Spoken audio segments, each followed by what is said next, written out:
बर्बादी की ये तस्वीरें युद्धग्रस्त देश सीरिया की हैं, जहां ऑयल रिफाइनरी से लेकर तेल लैंडिंग सुविधा पर हवाई हमला हुआ, जिसके बाद ऐसी तबाही हुई कि हर कोई हैरान रह गया। यहाँ एक के बाद एक 3 मिसाइलें दागी गई, जिसके बाद न सिर्फ तेल रिफाइनरी में भीषण आग लग गई, बल्कि आसपास खड़े तेल टैंकर्स भी इसकी चपेट में आ गए। तस्वीरों में देखकर अंदाजा लगाया जा सकता है कि आग और धुएं का गुब्बार कितना ज्यादा है। वहीं दमकल कर्मी आग पर काबू पाने में लगातार जुटे हुए हैं। इस हवाई हमले में जहां ऑयल रिफाइनरी को भारी नुकसान पहुंचा है, वहीं 180 से ज्यादा तेल टैंकर जलकर खाक हो गए। इस हमले में 4 लोगों की मौत हो गई है, जबकि 24 लोग गंभीर रूप से घायल हुए हैं। ब्रिटेन में मौजूदा Syrian observatory for human rights के मुताबिक ये हमला टर्की समर्थित विद्रोहियों के इस्तेमाल किए जाने वाले तेल लैंडिंग सुविधा और ऑयल रिफाइनरी पर हुआ है। तेल रिफाइनरी पर मिसाइल हमले की अभी तक किसी ने जिम्मेदारी नहीं ली है।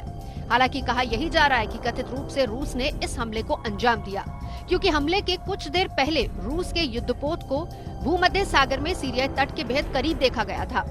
हालांकि इस हमले पर रूस की ओर से अभी तक कोई भी प्रतिक्रिया नहीं आई है। बता दें कि सीरियाई सरकार के साथ रूस पिछले 10 सालों से मजबूती से डटा हुआ है और विद्रोहियों के ठिकानों पर हवाई हमले करता रहा है।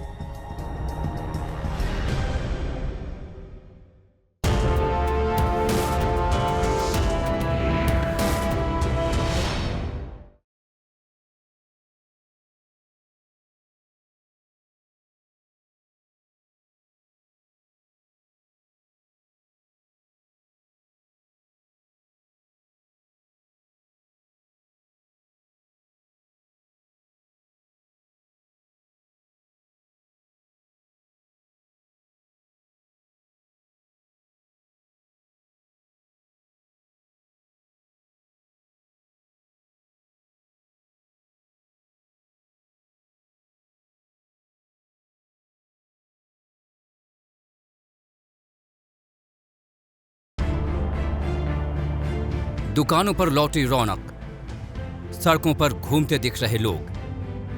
तस्वीरें उस देश की हैं जहां पिछले 4 महीनों से कोरोना के चलते लॉकडाउन लगा था। तस्वीरें जर्मन के शहर अर्डिंग की हैं, जहां कोरोना के कम होते मामलों के चलते लॉकडाउन के दौरान लगाई गई कई पाबंदियों को हटा लिया गया। दरअसल पिछले 1 सप्ताह से यहां कोरोना के मामले घटकर 50 के नीचे पहुंच चुके हैं। यही वजह है कि यहां की सरकार कुछ चरणों के साथ ही धीरे धीरे लॉकडाउन को हटाने पर जोर दे रही है। नए नियमों के तहत 2 घरों के साथ 10 लोगों को मिलने की अनुमति दी गई है। साथ ही दुकानदारों को भी दुकानों को कुछ शर्तों के साथ खोलने की अनुमति दी गई है। यहाँ की सरकार के मुताबिक 5 चरणों वाले इस अनलॉक का अगला चरण रेस्टोरेंट को खोलने का होगा। साथ ही सरकार म्यूजियम से लेकर सिनेमा हॉलों को भी खोलने पर विचार कर रही है। ऐसा नहीं है कि लॉकडाउन हटाने का सिलसिला सिर्फ अर्डिंग शहर तक ही सीमित है।